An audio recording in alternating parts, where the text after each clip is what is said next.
The Interstitials went through a story process just like any of our other segments. In fact, Jerry Reese, director that we've worked with in the past, we brought in with a concept of doing the Interstitials, and Don Hahn and Kirk Hansen came up with a story concept for the Interstitials, and that's the one we finally went with. Don Hahn's original concept for the sails in the Interstitials, actually he dreamt up at lunchtime one day and sketched them out on a napkin while he was eating lunch. And I thought, wouldn't it be great if you just took that artwork and tilted it up and surrounded the orchestra with all these big panels of art.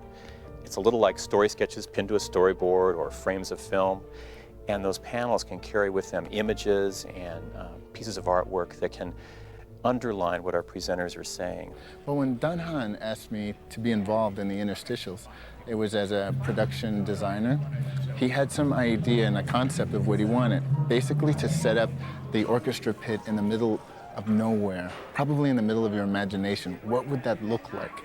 So I figured, well, if we're going to set up the sails in the middle of your imagination, why don't we make the sails out of a material that you've never seen before? It's translucent, transparent. It was pretty exciting. And we worked out the first sequence where all the sails fly in and set up in the middle of space. What we've done with the Interstitials is sort of an homage to the original, where they had the orchestra with shadows on the background, and we've created a whole orchestra that there are shadows on these panels behind them. We still have color in the shadows, but we've given this particular go-around of Fantasia a year 2000 look. The Interstitials are put together by a lot of little film clips that we've shot all around the States. For example, we went to New York to pick up Itzhak Perlman and Bette Midler, and in Los Angeles to get James Earl Jones and Angela Lansbury. All those pieces were shot over something we call a green screen, which is simply a big screen that's painted green. And what we can do with the help of computer graphics is take that green out of the shot and replace it with a beautiful set piece behind the character.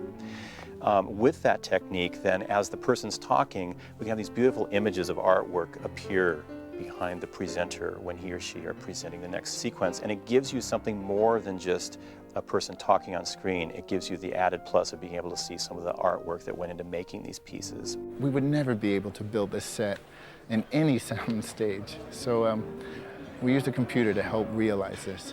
The Steve Martin to Itzhak Perlman sequence, when Steve throws his bow.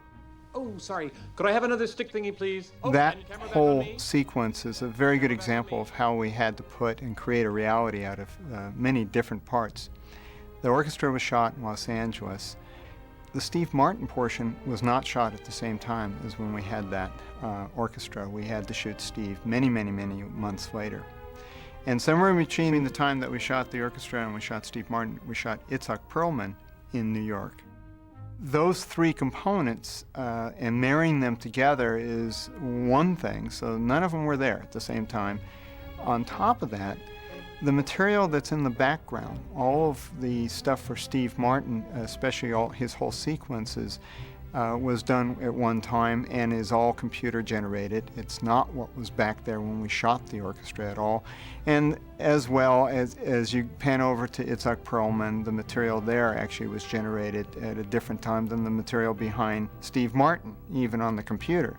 So we had elements for Steve behind him and elements behind Itzhak that all came together to make you feel like you were in just one place at one time. So with the help of special effects and computer graphics, we're able to kind of combine all those diverse pieces together into something that hopefully is very seamless. So even though on the day when we had 150 people sitting in the orchestra with James Levine and a big remote camera head on a 150-foot crane trying to shoot the shot, the irony of it all is we want the audience to forget that we did all that and come to the theater and just believe that these beautiful sails are flying in from nowhere as though they've been drifting through time, and have them settle in this giant kind of plain of clouds and form this little Stonehenge of a concert pit. And out of that rises all the musicians, and they put on this show for us. And just be swept away by that feeling like we're in a dream. And that dream is Fantasia 2000.